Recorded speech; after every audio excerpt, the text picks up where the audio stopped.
welcome back to another recording of the Elevate Media Podcast. I'm Chris Anderson, your host. Today, we're going to talk about some storytelling, some stories that we have going on in our lives. And we've got an expert, the story oracle, on the episode today. Super excited to chat with her. Amanda, welcome to the Elevate Media Podcast today. Thanks for having me. I'm super excited. I always love talking about story. Yeah, and we're excited to dive into that. But, to get right into it, obviously, we'll let you share at the end where people can connect with you. But Sure. where did the story oracle come from, and what made you start this? Yeah. So its origin story is way back in 2007 when I had the idea to write a few books. It struck me like lightning. I'm going to write these books. I saw all kinds of things that I didn't even expect. Like I didn't really have in my awareness, like what was a training company? I didn't really know any of the teachers from The Secret, but I saw myself working with one. It was just this Cool. wild moment of seeing the future. And so I started to move forward with that process, and I got into a training program. Actually, I met that teacher from The Secret about 3 months later, That's and awesome. I moved into facilitation. And I'd had this little editing business on the Mhm. side. I was helping people to, especially entrepreneurs. I went to help them write well, and they said, "We don't really want you to teach us how to write well. We need you to fix what we've been writing." Websites, but manuscripts, these sorts of things. So I had this small Yeah. editing business and then the idea for my own book. And then I got into this space of facilitating transformation for a few years. And I got to do some of my own story work, really looking at, I really want to do this thing in the world. And I saw it and it was huge. And I realized that I had some stories going on that were going to keep me from doing that with a certain amount of integrity and alignment. And so I did that. We call it story saving work here, to go back and look at what was it that was creating the pain, and what power did I have to begin to shift that.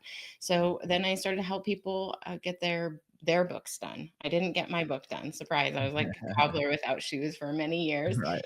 And I helped individuals, write really powerful books and begin to publish them. And about the time that I started to get a new level of clientele, hybrid publishing came into the world, and it was like the Wild West. I don't know if you've done any of the publishing there, but it was crazy No. there for the first few years. And I had the opportunity to help people, after they've been working through all of their stories and getting all the writing done.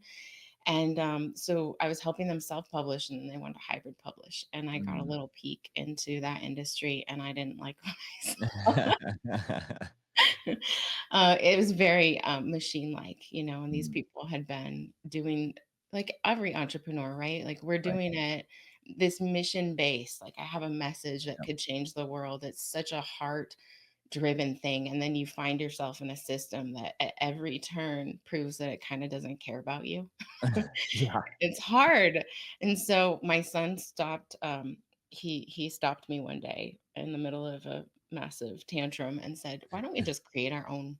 So Saved by Story is where we do inspiration and impact, helping people writing and publishing. The Story Oracle was born because so The Matrix, right? It's like one of Mhm. my favorite movies. Yeah. And my favorite character was the Oracle. Okay. And the reason why I loved her was because she knew stuff, but she wouldn't tell you. Right? Yep. She wanted you to figure it out yourself. Mhm. And, am I the one? I don't know. Neo, are you? And, having spent, the bulk of my, education in a Socratic method sort of orientation in a classic books program, I understood the power of questions. And Mm. not just the power of questions, but the importance of people answering their own questions and Yeah. getting their own answers and living into those answers for themselves. And so from the beginning, someone would come, a new entrepreneur, a new messenger would come and say, "Here's what I'm thinking about writing," or "What do you think about this?" And I would just kind of like see this potential pathway ahead Yeah. for them. Yeah. And I realized after the first few times that I shared those that it wasn't a good idea. I Mm. needed to be a little bit more oracle-like, Yeah. and ask the questions to help them create their own pathway forward. So, yeah, that was kind of the beginning. I got deemed the oracle early, and then, watching all of the narrative medicine happening and seeing people the healing that can happen for people when they're revisiting stories, Yeah. storytelling, writing, and having it all witnessed in community. Mm. I just felt like about 2 years ago, I had a powerful, the most powerful narrative healing I've ever experienced, completely changed everything for me. And I thought, it's time for me to take this to other places. So Yeah. people come to Save by Story in order to write and publish and save their stories along the way. But Story Oracle is about going out and spreading the message of story is one of our most innate tools Yeah. for everything. We use it Yeah. for everything, thinking, problem solving, understanding the world. Why aren't we being more intentional with it as we raise our children, as we support people in mental health, all of Yeah. these different places? So, Yeah. That's really cool. And you mentioned, saving your story. mhm. What did that look like for you? What were some stories that you had to come to reality with to be able to kind of put that out there? Well, early on as an entrepreneur, like I said, I saw this idea of what could be. And I mean, if I could paint the picture, I was depressed, disconnected, marriage falling apart, couldn't get my career together. It was like a pinball machine. Mhm. I'll be a journalist, I'll be an educator, it was all over the place. I just felt like I couldn't get any traction. Yeah. And then I was raising this little boy thinking, like, what the heck am I doing? Right. How am I gonna do this? And then I had that idea. And within about 45 minutes, it was almost like switching timelines. Hmm. I don't know if you studied quantum physics, but it really was like I went from I went from I don't know why I'm here. Should I be here to I Mhm. know exactly why I'm here. I know exactly what I want to do. And then at some point within the year of me really being inside of that new magic, it was like the timelines merged and I thought, "Ooh, I better, I wanna hold on to this magic, but I recognize I really need to pay attention to these stories." So, a lot of those stories were around, I hadn't really seen healthy entrepreneurship before. Mm. I had seen people in business and I'd heard some pretty bad stories. In fact, our family had been affected by it. And so, can it be done with integrity? That was one Right. of those stories. And fortunately for me, my first coach broke that story, just cracked it until it wasn't true anymore. I just watched her move through the world with such integrity and such grace and such power. I mean, everywhere she went, she was creating change. And I thought, okay, I see it's possible, right? Yeah. So first story broken. I think that I don't know if you've experienced this, but I really feel like entrepreneurship is I've always looked at it as, there's motherhood for like my spiritual journey. Like I gotta Right. stay connected and figure that out, stay intuitive. But for entrepreneurship, it's like that too. It's been a Yeah. real have you experienced that? Yeah, it's been, quite the journey, with a lot of, how do I wanna put it? Like, not magnifying glasses, but illumination kind of into Yes. different aspects of life, my life, just the world in general, and, even my worldview and things like that. It's been yeah, it's crazy because, entrepreneurship, if those listening, starting out, you understand, like, Mhm. it's not easy. It's a roller coaster. It's gonna break you down. It's gonna Yeah. lift you up and, say, "Hey, I got you, just kidding," and you gotta keep moving and, you know, navigating that without a map, Yeah. uh, Yeah, that's the and key. everything. Yeah, for Yeah. sure. Yeah, you really get exposed to, um, your weaknesses and your Mhm. strengths a lot Mhm. more than you would in a regular 9 to 5 where you kind of are Yes. just going through motions. Mhm. It's so true, without a map, that's such a good way, and then you get into the world, and I always think, I call it the messenger matrix because 'cause I'm mostly Uh, working with the messenger part yeah. of the entrepreneur industry, but it's kind of like when people sign up and they say, this is it, I wanna be a messenger." Mm. It's almost like a part of their brain starts paying attention to how everyone else does it, Hmm. right? And Yeah. you pay like, well, how are they how are they, and that's a good thing, right? For us to pay Right. attention to people who've gone before us. But then Yeah. we have this little voice that's like, you have to do it like that. Right, and there's Do so you? many out there that you're like, "Wait, okay, they're doing it this way, they're doing it this way. What is actually right? Are Right? they" and, yeah, for And then sure. sign up for our formula. It'll get Yeah. you success. Yep. And I just love that you said that. Like, that's not that everyone has their own map, Yep. and the map has to be designed around your particular message and mission and Yep. values. And then also your priorities, because, early on, I had a little boy at home Yep. and I had an ailing grandmother that I was Mhm. caregiving. Yep. So, time to build a business. What? Like, Right. what? I got You 2 know, little ones right now, and I get it, and I'm 3rd on the way, it's so so much it's work. crazy. It's so Yeah. much time. And you Yeah. don't, it's like that spiritual journey, right? Like you're giving it everything, Yep. and then you're like, okay, I need to have some in reserve for all these other really important priorities in my life, these Yep. people. Yeah. And so finding the balance and figuring out how to bring people with you, that was another story that I had to overcome, because a Yeah. lot of the people that I was watching, I I noticed that they didn't have really healthy relationships.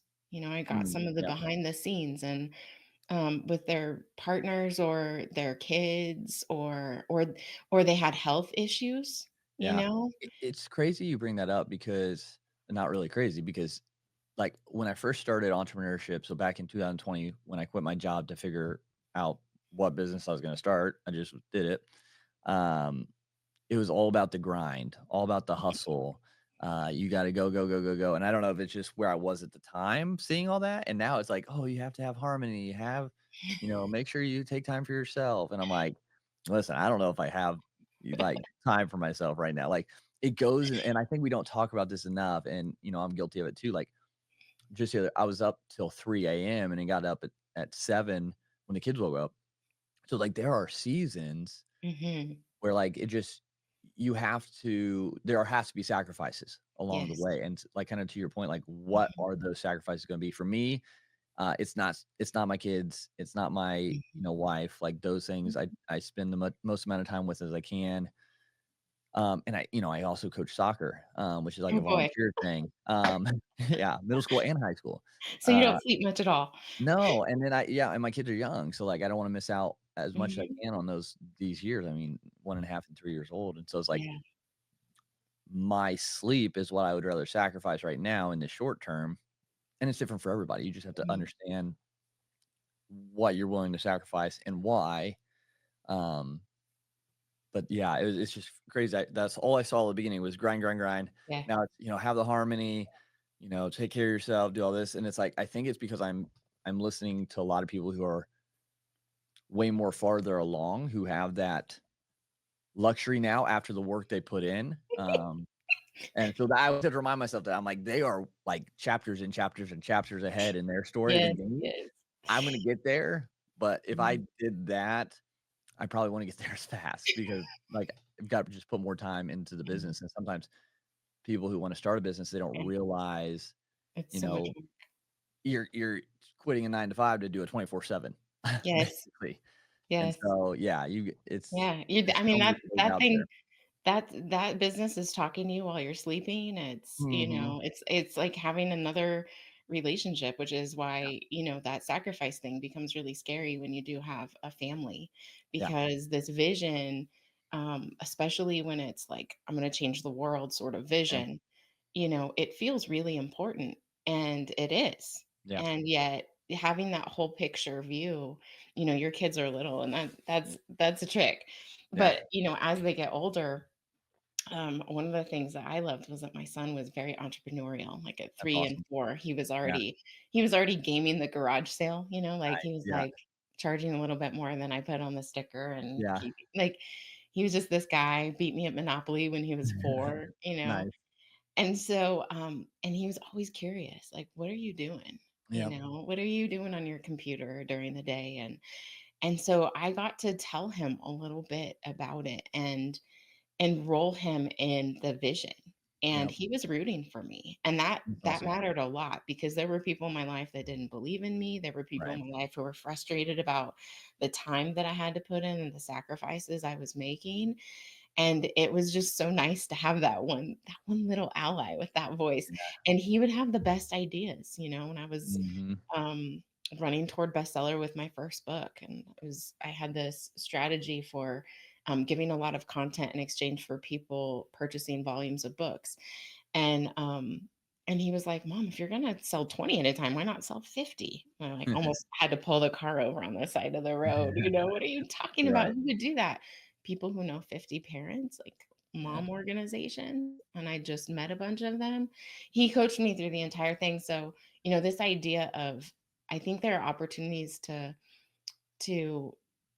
not see them as separate chapters. Mhm. This isn't, I'm not writing this business chapter and this personal life chapter. Like, this is a Yeah. whole life. And how do I have them understand it Yep. and maybe not fall in love with it as much as I am in love with it, but honor it and Yeah. respect it and like be a cheerleader. Yeah, and that's why I kinda lean towards that harmony word. I try not to do Mhm. balance because that means something weighs more than something else, and Mhm. maybe that's true. I think, for me, family, definitely is super important, but finding that harmony, I think I'm still trying to figure out, especially with, entrepreneurship, the landscape changes so rapidly in your business Yes. as you grow and expand, and, we just built a new office and, brought on a new team member, and it's like, so how do you find that harmony again? And then when you have a new kid, it's like, okay, now the Now harmony you're is really all not sleeping, yeah, buddy. and so yeah, exactly. So it's like, I'm just prepping for that is what I'm doing right now. But, like, harmonizing that lifestyle, like, making it Yeah. all part of what you're doing, Yeah, um, it and, is. like, the health is important, and so, Mhm. like, that lack of sleep can't go on for a super long period of time, Yeah. and so you just have to kind of Mhm. go with the flow of it. But how did you kinda going back to your story a little bit, how did you deal with you had your son, which is great, cheering you on, and that's super helpful. How did you deal with the ones that weren't? Because that can weigh heavy on you, and there's probably people out there listening right now who have nobody even cheering them on. How did you kinda get through that, or how would you guide someone to do that? I think there's a few different ways to look at it, a few different angles. The first one is around expectation. You know, eh, j- businesses they're not exactly children, but they're kind of like it. They require a whole ton of energy, a lot of sacrifice, no sleep, to your Yeah. point, right? Yeah. And if the people in your life don't see the vision like you do because it's just an infant, it Mm. hasn't really gotten to the point where there are results yet, or it hasn't reached a certain income level where your partner is like, okay, I can get behind this, right? Right. Like, there are all those moments. I think part of it is on us to not hold people to that expectation, that as hard as it is for us to see it, know it, taste it, believe in it, work toward it every day, um, to keep holding on sometimes, why do we expect the people that we love and know to, like, do that with us? Yeah. It's not really reasonable. So part of it is the expectation. And then, to the point of talking about it being like a kid, sometimes it's not great to share a whole bunch of that up front, Right. right? Sometimes, be if you have unbelievers, Yeah. people who are traditionally kind of looking at you and thinking, I'm not, nothing you've done before has panned out. And Right. this is now you're doing this because blah, blah, blah, whatever the case may be. Right. Like, why would you even it's like pearls before swine. Why would you even show this beautiful thing that you're working on to them? Right. Just keep it to yourself and hustle. And then Yep. for the people who are allies and who really do wanna figure out how to be with you on the journey, I would do like I did with my son, figure out ways to bring them in. When I had events or Yeah. retreats, I would spend 3 or 4 days away from my kid, and I didn't love it, Mhm. but I organized my life so that I could do it close to home, Yep. and they could come over for meals if they wanted to, Yeah. right? So if Yep. he missed me or I missed him, bring him over, please, and have Yeah. let him. But that also did something else really special. It blended my personal, my professional, and not just in my own story and mindset, but actually he got really excited about being part of the community, Mm. and he would get excited about what everyone else was working on, and he was cheering for them. And so, if there are ways to let them get a window in, just Yeah. peek in or step in a little and feel that excitement, and also feel who you are Right. when you're in that mission, right? Because you might be a little bit different when you're at home, right? Different roles, different. But I think that was really important for my son to see, because our life at home with my grandma was very different I'm than the sure. life that I was living at work. And so Yeah. I think that it was really important for him to see me in my superpowers, in my gift, making a difference. And then, of course, eventually be like, why aren't you that person when you're at home? Yeah, okay. Another story to work on. Thanks, kid. Yeah, exactly. So how do people start working on these stories? Do I mean, should they start writing these things down once they come up and like, or how do they realize they have a story they need to maybe even work through or bring some Mm. light to? Well, it kind of feels like a loop, right? Mm, When mm, you wake up to, like, why does this keep happening? Why do I still have this character showing up? Like, yeah, maybe, different height, different posture, different whatever, but same old story over, right. someone treating me like this, someone thinking they can do this. Anytime you hear that, that's a clue that you're Mm, kind of lost in a story loop. And, okay, one of the things that uh, after several years of helping individuals write their stories and develop a few different layers of awareness so that they could do it effectively, I had their friends coming to me and saying, I don't really want to write my story. Like, I'm not interested in writing and publishing, but can you help me with the transformation piece? Like, mm, is there a mhm, way to do that? And so what I realized was that I could take this awareness building that I had done with them and do just that. So the first stage with anyone who is writing a book yeah, to really powerfully connect with the reader is to get connected to the character. okay, So, you know, who is this character? What are all of their details? But also get inside the character. What are they feeling? What are they thinking? What are they predicting? And if that's your old story, then that doesn't feel so good in some of those moments, yeah, right? right, But you going back there and staying connected to those emotions, as you know, as an entrepreneur, is the way to connect with an audience that's in pain, yeah, right? That's suffering in a similar spot.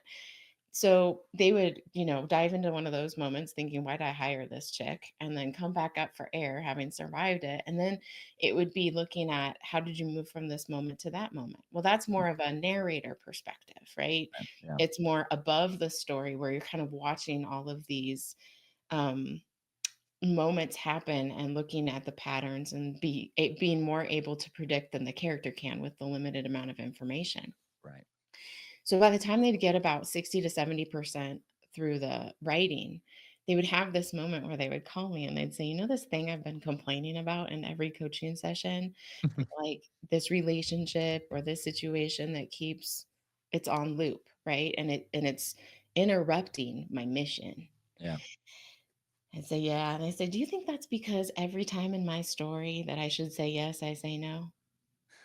Yeah, maybe. Or maybe it's, is it every time that I should stay in the room and confront someone, I run? hmm, Perhaps. Right, and so they get this opportunity, and what that shows me is that they've developed enough character awareness of being in their story. Like, yeah, I'm paying attention to all the details now, not just when I'm writing, but in my life. While I'm walking through my life, I'm thinking, "Who are these characters, and what right, is it? This dialogue is crazy. I'm gonna use this in my book," right? yeah, It's building that awareness and then having that narrator awareness of being able to kind of watch it from above. So they're feeling and they're watching, and when you have moments where you can do that, then you have moments of power in your story. So you yeah, can look at, where are the loops? How am I feeling? Am I feeling like the character who, like, the tornado is happening to them constantly and they just feel like a victim of circumstance and they're mm, super in their feels, like, oh, right, I don't know what to do. Characters have a lot of power, but they don't have a lot of information. mm, Narrators have lot of knowledge, but no power in the story. And so if you marry those two bits of awareness, all of a sudden now you're like, okay, I see it. This is the moment where I mess it up every time. I'm gonna Hmm. try something new. It might not be the right script or behavior in this moment, but I'm gonna at least interrupt this freaking loop and see if I can shift it into a new story. Yeah, what is that when you break that loop? What does that feel or look like for those when they do it? Usually really uncomfortable, right? Because Yeah, you're what you realize in those moments is that you're part of the loop. Like, oh, mm, this is how I'm keeping it going. Like this is all the stuff that's happening. Imagine you're watching a theater production on yeah, stage, and those people have practiced all of their lines and all of their movements and holding objects and moving them across this. Like it is perfection every time. Well, what if yeah. one person decides to throw in a different line? Or Yeah, right? It's uncomfortable for them because, "Okay, I've disrupted this," and it's uncomfortable for everyone else because, "Okay, I've disrupted this." yeah, right. And so I would say it's really uncomfortable, and it's also a little bit exciting because you're, like, realizing that you're the right word is, like, not taking control Yeah, because it's not, like, wresting control from other people, but it's owning your role in the story, like, yeah, "No, I have agency too. I don't have to yeah, play this role anymore. I don't know exactly how to play any other role, but I'm gonna try." yeah, yeah. I think that's and with that too, like, you're able to see more of your possibility, I think, too, Mhm. because you start to, you know, flourish, you start to grow, you start to stretch your Yeah. capabilities. Yeah, I just popped in my head, you talk about acting and plays, I think about and then it popped in my head, like, Harry Potter, and, like, they had to Mhm. work at their skills, at their spells, and as they Yes. were going, it was uncomfortable, and they're, trying to fight the bad things in the world, and but they Yep. weren't perfect already, so they had to adapt and grow, and, um, yeah, just that's kinda how I think we go about our lives is Mhm. I see it as like video games too. You're always leveling up. You're always upgrading your equipment or yourself or Yep. um, your team or your whatever it is Your as you beliefs. improve. Yeah, your yeah, your worldview, your world Yep. expands as you go through uncomfortable things or challenges. And I think that's kind of like a great imagery to remember is you have to go and break through those Mhm. constant loops, those constant cycles that are uncomfortable. But that's the only way to get to that next level or to Yeah. unleash or open up that next, ability within yourself. So I like how you put that Yeah. with Well, and the streamline. Line. I think too that it's really important for people to understand that you don't usually run into a loop unless you're already trying to break it, Mm, that's good, yeah. right? If you're just, caught up in the same every day, you can kind of go numb to the loop, right? And you can have moments of thinking, "Oh, this relationship," or "Oh, I hate my job," but Yeah, you kind of get stuck in that automatic kind of numb mode. mhm, So it's usually only when you've already said yes to change. You're yeah, thinking, I'm going to create something like a business, or yeah. I'm going to make a difference by writing a book or launching the podcast. And then all of a sudden, the loop is like right in your face, Yeah, and right? I feel Like, like entrepreneurship, you're hitting loop after loop after loop all the time as you're getting what to just new levels. happened? What is going on? So I think part Uh, of it is really learning to celebrate the loop, like celebrate mhm, the discovery, because it doesn't actually mean that you are stuck. It means yeah, that you've already started to get unstuck. yeah. And now you're just confronted with the thing that had you stuck Yeah, and before. I just had it's funny, so, like, faith is a big part of my thing, and I was just praying the other day, like, Mhm. I wanted something to happen, it wasn't gonna work out or happen, and I was, like, kinda bummed because I was, like, really I was like, "Oh, this is gonna work out," and it didn't work out like I wanted it to. And I was like, "Man, that's a bummer." So I was, like, just praying about it, I was like, "But I know that means, like, something like this pain, this discomfort of, like, Yeah. growing in this area is gonna set us up for better things going forward," and, Yeah. I know so kinda up against the loop kinda thing and break Yes. through that next one and, kinda bouncing back. Like, and I think that to kind of, like, round this out too, like, the emotions are okay, like, to have the feelings of frustration, um, of anger, of sadness when things don't go how you want it to or how you think it should or you're up against a challenge, Mhm. like, I think because again, we don't see it that much online. Um, those are normal. That's part of Yes, it is entrepreneurship. Like, normal. It is have not those normal for everything emotions. Yeah, to be. have those emotions. Like I was talking to my wife about, I was like, I'm kind of bummed. I'm kind of, Yeah, mad that this didn't work out like it was supposed to. I said, and that's okay. I said, this is all right because she was trying to like, she's trying to be encouraging and saying, it's okay, it'll work out. I was like, I know, but yeah, I'm upset and that's okay. Like I'm just frustrated in this, but yeah, you know, it'll pass. mhm, And so kind of just sitting in it for a little bit and then yeah, just bouncing back and keep moving it forward. yeah. I think those are the times where in many cases, what I've seen is that that is the way to rewrite the story. So, if you have, I see this all the time with individuals pushing forward books or businesses where they come up against a challenge, and sometimes it's a behavior, but sometimes it's like a behavior that needs to switch or it's something Yeah. they need to say differently.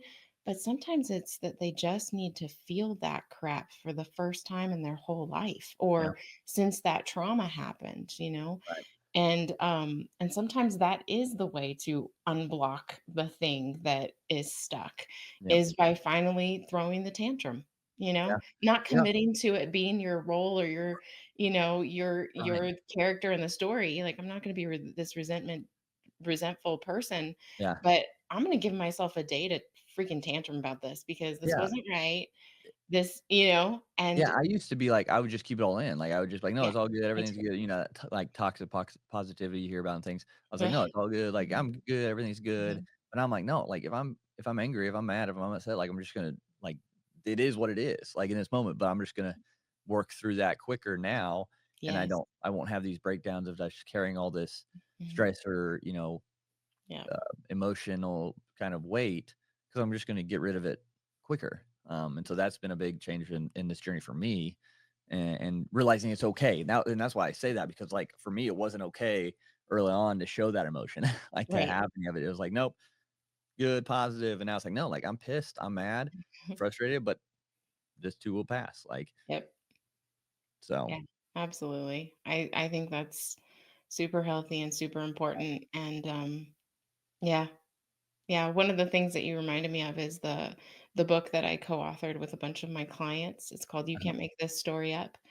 And I think it would be a good book for your audience to yeah, take a peek into because it is very much about what happens in that creative process when you say, "I wanna do something," and you'll watch people hit, their story limits personally and professionally and have to, approach it in a completely new way, and to start to see how maybe all of those things were happening for them, not to them, like, yes. to really take them to a better spot. Absolutely. I love that. Yeah. So definitely, yeah. So, that's a great way to kind of segue into the end now, Amanda. Where can people one get that book? And then where can they Mhm. connect with you if they want your help and they're like, oh yeah, I got some stories to work through. Yeah, kind of lead us in that direction now. Sure. Yeah. So I would go to savedbystory.house. That's Okay. the writing and publishing house. If you hit / foreshadows, FORE shadows, you'll see a whole bunch of freebies. And because of our conversation today, look for the ones around stopping a story loop and saving your story. That'll help to start to crack those stories open and Yeah. get them moving. And then the story oracle, the hyphen story hyphen oracle.com is where you can reach out to me if you're interested in taking this message into whatever domain you're in, mental health, education, all those different places. Awesome. Well, yeah, everyone, make sure you get connected with Amanda. Check out those free resources because we all have stories and we're all growing and breaking through these loops. And so, um, yeah, if that's you right now, if that spoke to you, definitely get connected. But again, Amanda, thanks so much for being on the Elevate Media podcast today. Thank you. Such a lovely conversation. Absolutely. And again, if you're listening to this, thank you so much. If you haven't followed or subscribed to the show or left a rating and review, please do that. It helps us continue to get this out to more people so we can make a bigger impact together as we're all on this journey of entrepreneurship. So appreciate everybody. Share this with someone if you know they're going through with some stories, some loops of their own. But until next time, continue to elevate your life, elevate your brand, and we'll talk to you again soon.